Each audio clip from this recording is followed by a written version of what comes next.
Hey everyone, and welcome back to another episode of Schelly's Shop. This week we're going to be, what I hope to be doing is wrapping up the 81 GMC Sierra. We got a small list of stuff to do, like the heater core.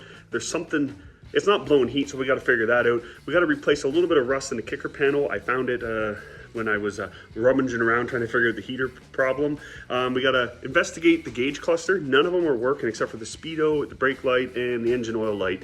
So all the mechanical gauges aren't working, so I'm hoping it's a bad ground or something.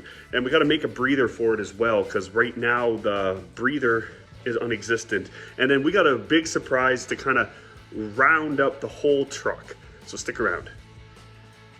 So in order to get into the heater box to fix the what I assume is a mouse nest problem, you got to pop the glove box door down. There's a few bolts on this side and there's a couple on the inside, and then this whole heating unit should pop out, which you disconnect the electrical and the selector switches. So that's what we're in the process of doing, but I don't want to get mouse nest all over the nice carpet. So I'm going to rip out the seat, the carpet, because there's a little bit more work we need to do, and it should make life a little bit easier. Let's go.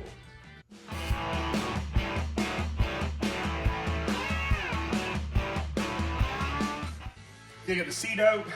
The bolts on the inside are all disconnected. As far as I know, this thing should pop right out now once we get the bolts on the engine bay side out. There is no electrical that connects onto it from the inside by the look of it. It's just on the inside. I'm gonna leave the carpet in actually. I just put this down. With the seat out, I can vacuum it up really, really good.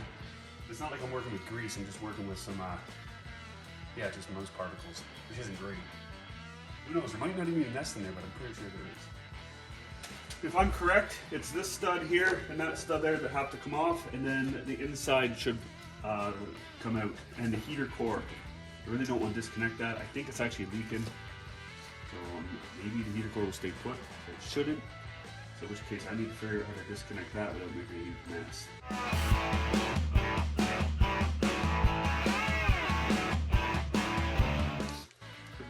All right, got those in, off. This right here might be a bit of a problem, but there. Should break free now, I'm pretty sure. Still unsure about the heater core hose. I got one clamp on here, and then I'll break this off and lift it up. We'll lose the mount that's inside the core, but if we lift this up quick enough and secure it above the radiator, no more coolant should come out. It'll make a bit of a mess, but it'll be manageable.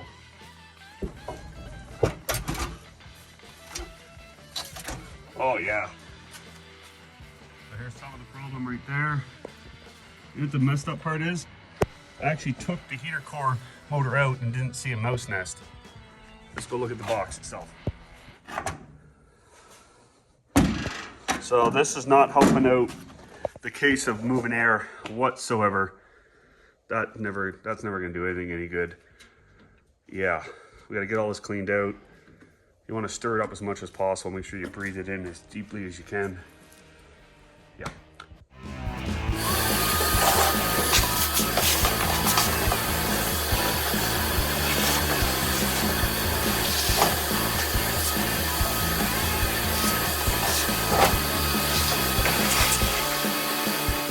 Alright, we just got done cleaning this all up. I dismantled a lot of it.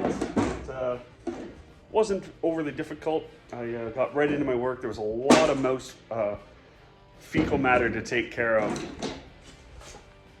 So then I popped the core support out and I ran water through it, trying to clean up all the junk that was in it, and a lot of stuff came out. I must have done that 50 times, adding water to it, shaking it, pouring it out until the water was crystal clear and no more chunks were coming out. I had this piece out, that out. There's two fasteners that hold the core support in, not core support, the heater core in. So yeah, let's go ahead and clean up under the dash now.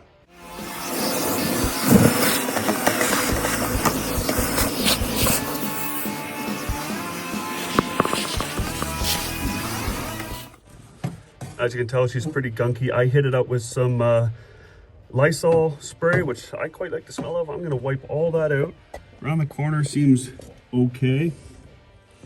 Sorry, trying to get you all good view here. I had the blower motor out already, and there was no mouse nest in there. There was just a little bit I already showed you guys sitting right there. So I'm gonna wipe all that out, make it nice and shiny, give her a couple quick sprays of Lysol, and then start putting everything back together. Let's go. Okay, that's pretty good. Got her all wiped down. The only other spot I could think to check is right up in there in that tube.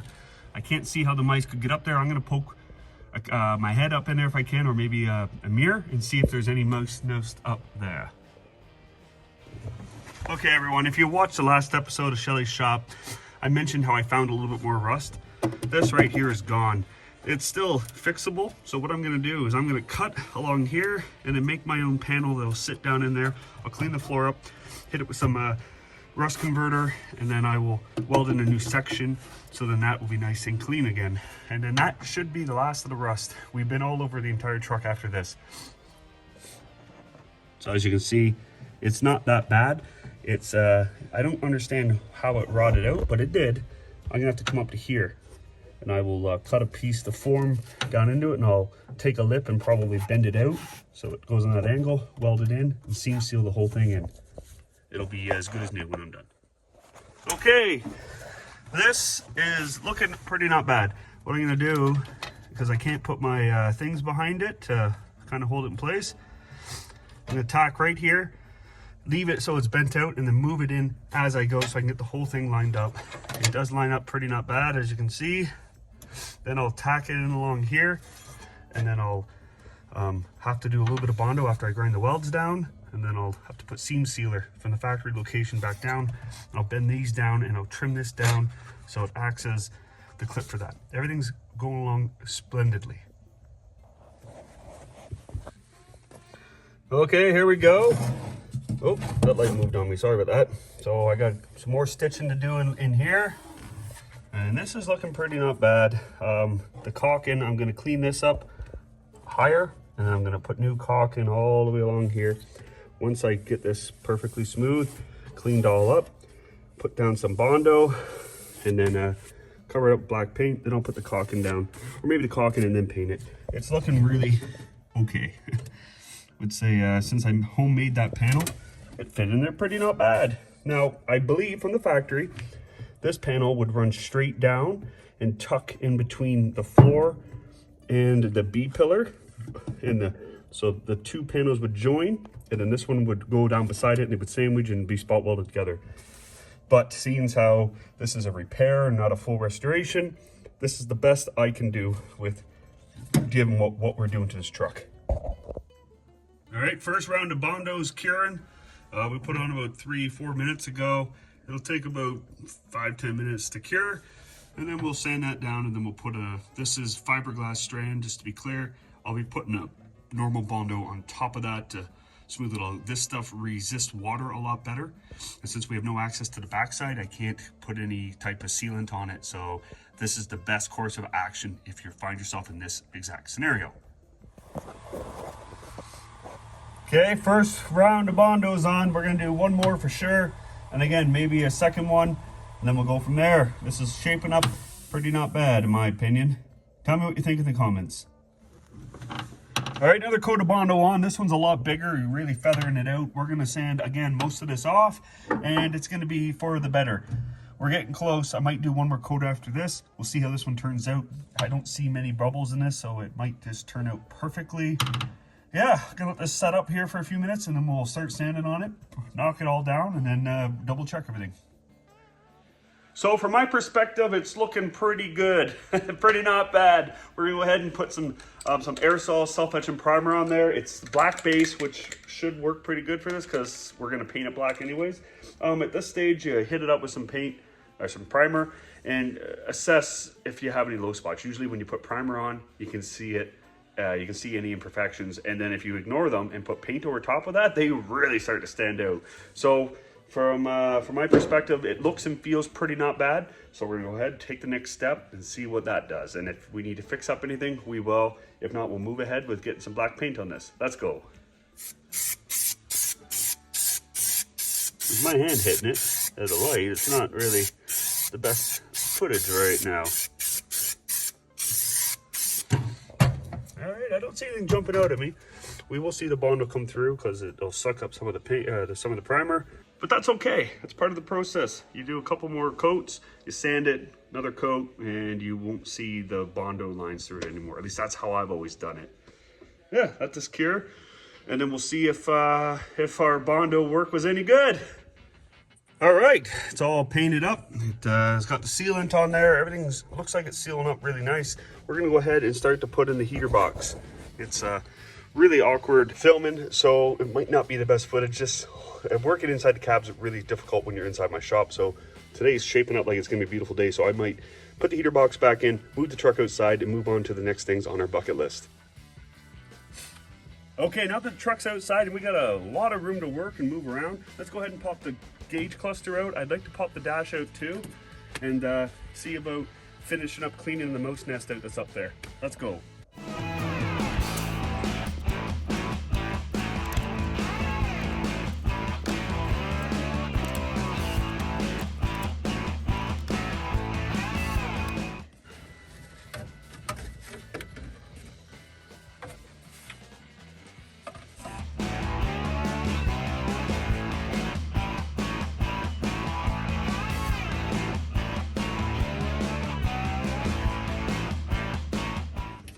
Right, I can see a lot of mouse droppings up here. We're gonna get that all cleaned out. Yeah, everything got pulled out really easily. The hardest part I always find is getting the speedo cable disconnected. You don't know if there's a perfect amount of pressure and not enough. You have to pull the clip down and pull out at the exact same time, and I only have room to get one hand like I imagine most people do. Enough room to get one hand up there like most people. So yeah, now I'm just looking for wires. I inspected this just a little bit.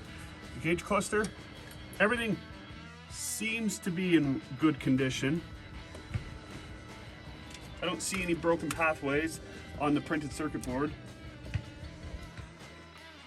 I know why the clock's not working. I gotta find the plug for it. When I did pull this out though, I noticed that this plug was only half on. So I'm gonna do some investigating here and figure out what our major malfunctions are.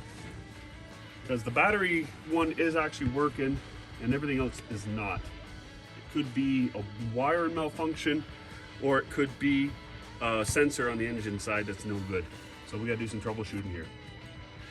So it's the next morning. It's rather early actually. We got out here still troubleshooting some wires. I was just figuring out some odds and ends. We got the radio hooked up, but we don't have any speaker wires for it. We're still tracing wires. At this time, I think I figured out that my temp sensor is no good, and my oil temperature, it's not oil temperature, oil temp, my oil pressure sensor, I can't find the wire for. I can find the choke one, but I can't find the indicator for the dash. So that's a bit of a mystery. I've looked all over, I mean, without pulling the loom apart, I've looked all over, I can't find the blue wire for it.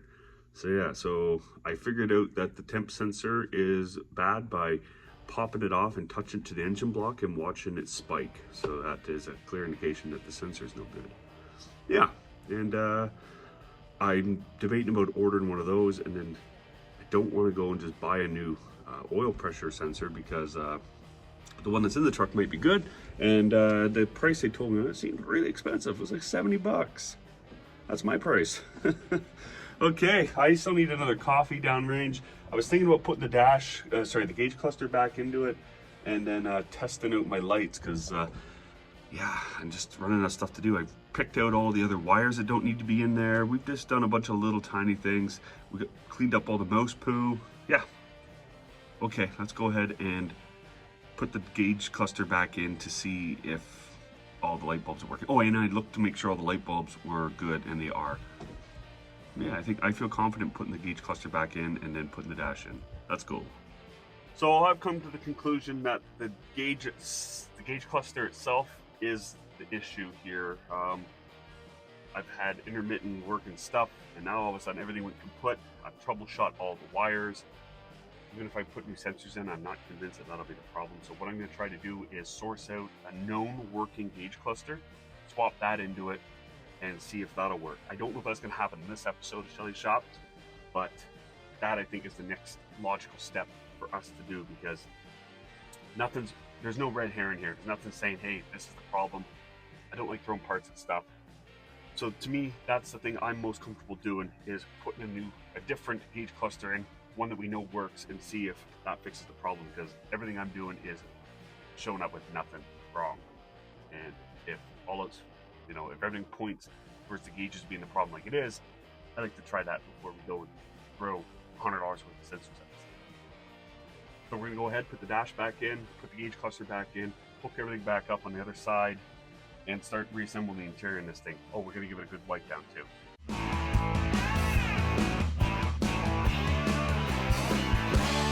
So we're just about to put the dash back in, and I thought now's a good time to tell you that we got a brand new dash pad. I am stoked about this. I really appreciate our subscriber reaching out to us back last fall and giving us this one here that's on the ground. This truck, I think, deserves a brand spanking new black one. We're putting it in. I'm really happy. This is one of the first things you notice when you hop in the truck is your dash, right? When you're driving down the road, you're staring at your gauge bezel and your dash, and a bit of your steering wheel, I guess. And this was a huge eyesore having this one in here. It was a good dash. It's repairable, you know. Someone could fix that dash pad, but we wanted a black one, and we decided just to go ahead and pull the trigger. It's going to change the look of the truck. After this, the only other points of contention will be the door panels, because they'll be burgundy too. Got a brand new black carpet, freshly reupholstered black seat, and now a new dash pad. This thing is going to be great. Let's go ahead and get this in the truck.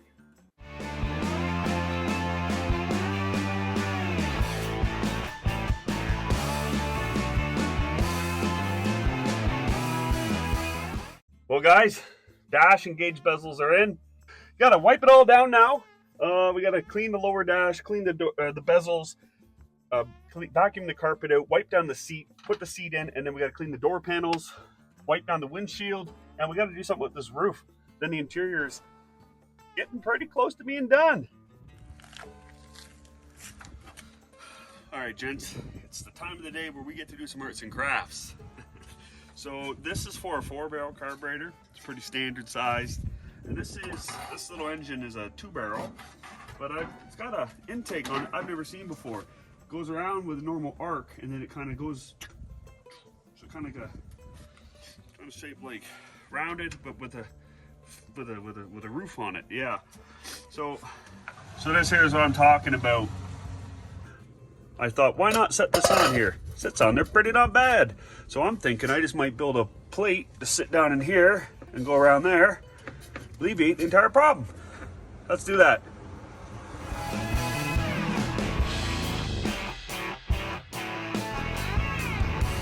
Okay, here's what we got here. It's doing exactly what I want it to do. I think that's pretty good. Sitting in there, you know, I'm gonna make that piece of steel slightly bigger, and I might tack it in there, and then yeah, it's gonna work out just great. So I just traced it down on the steel. I'm gonna use the plasma cutter, rip this out, and see how we go. I'm not the greatest at the plasma cutter yet. I'm still learning. I always forget I even own the thing, actually. I think last time we used it was when we did the 5-foot mufflers for the critter getter. But yeah, I'm gonna cut a little bit big. That's where I struggle the most, is knowing where to hold it to get without any burn back. So just the more you use it, the better you get. Let's go.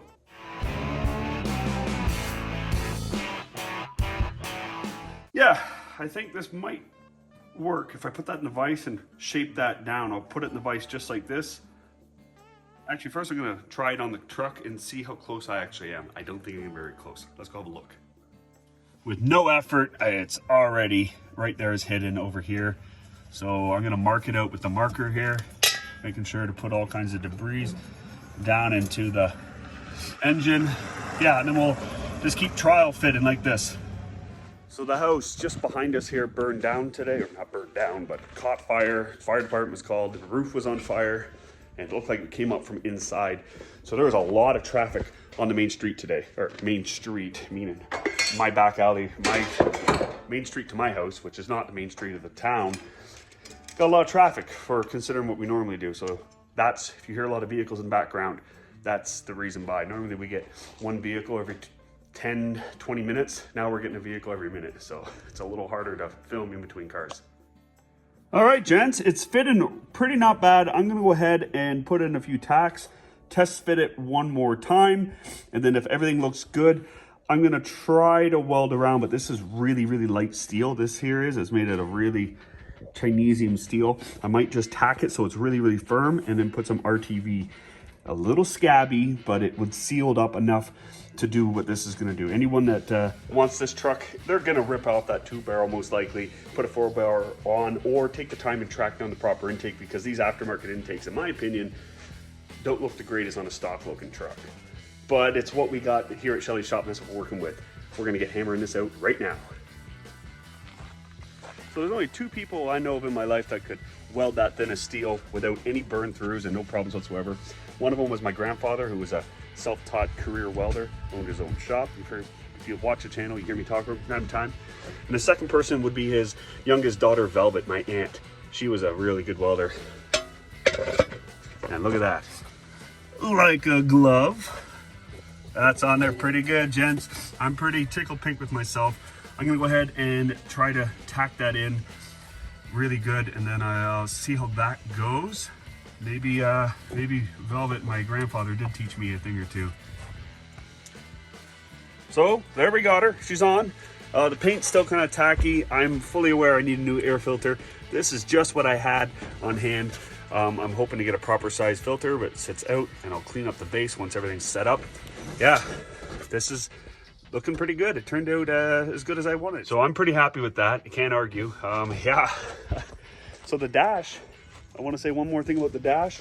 The gauge started working again.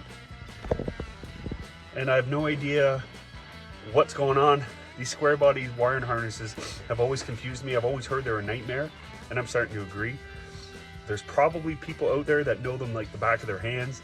And if you got any advice on what the problem could be, throw it down in the comments. I'd really appreciate some input from you guys. And yeah, because I don't know everything. I'm just pretty confident in my abilities to figure things out. Yeah, this is getting pretty close into the video, I think. I mean, I can't wait to show you guys the truck.